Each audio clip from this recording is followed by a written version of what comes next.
Today we're making tsukimi dango. Dango is wagashi or Japanese sweet, and tsukimi is the holiday to celebrate the harvest moon.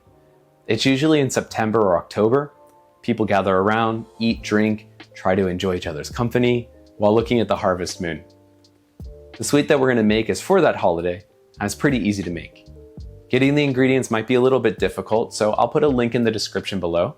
And if you want to try other Japanese recipes, don't forget to hit that subscribe button, like and share, and let's make some tsukimi dango. So to start off, you're going to need two ingredients. You're going to need 100 grams of dango flour or mochi flour and 100 milliliters of water.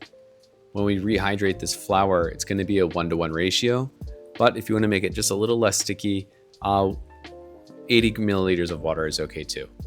We're going to add our water little by little and try to rehydrate this flour. As you can see, it's going to clump up, and with this mochi flour, it is glutinous. It's going to be a little bit sticky, but when you start forming the dough, it's going to be quite lumpy. It'll be the same consistency of Play-Doh.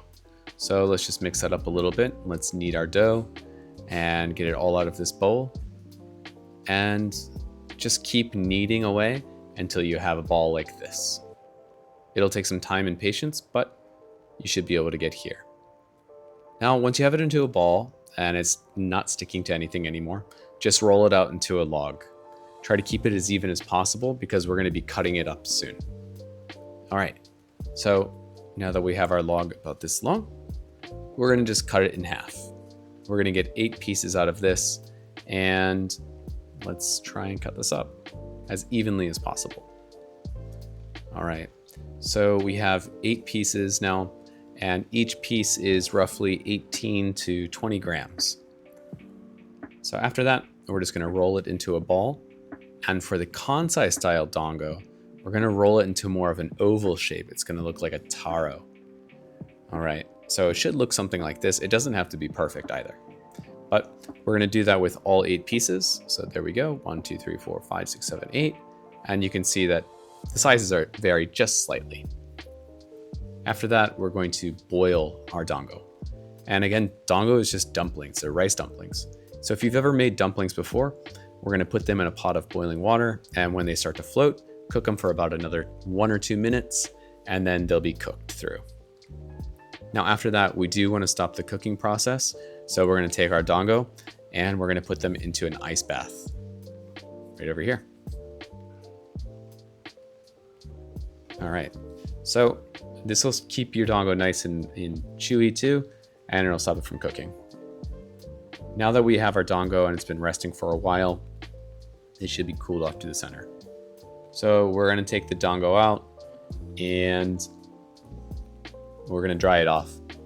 So right now I'm only drying off 3 and I have the others off to the side. I'm cooking those later. I'm doing something different with those. But here we are, 1, 2, 3. And the reason we're going to dab these and get a little bit of the moisture off is so we can handle them. It's a bit slippery and it'll be really difficult to work with later. So there we go. We have our 3 dango. Now, our next part, we have sweet red bean paste or Koshian. And I had this in the refrigerator. It makes it a little bit easier to work with. I've rolled it into a ball and then flattened it up a little bit. And then all we're going to do is wrap our dango in it. Just like this. We're going to wrap our dango, and now we have our 3 finished tsukimi dango. All right, and that's Kansai-style Tsukimi Dango. You can add as much red bean paste as you want to it. Let me know what you think about it in the comments below.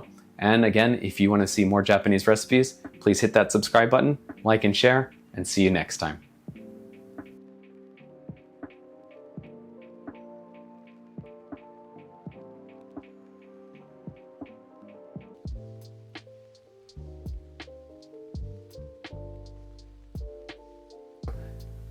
And that's tsukimi dango. You can add as much red bean paste to this sweet as you...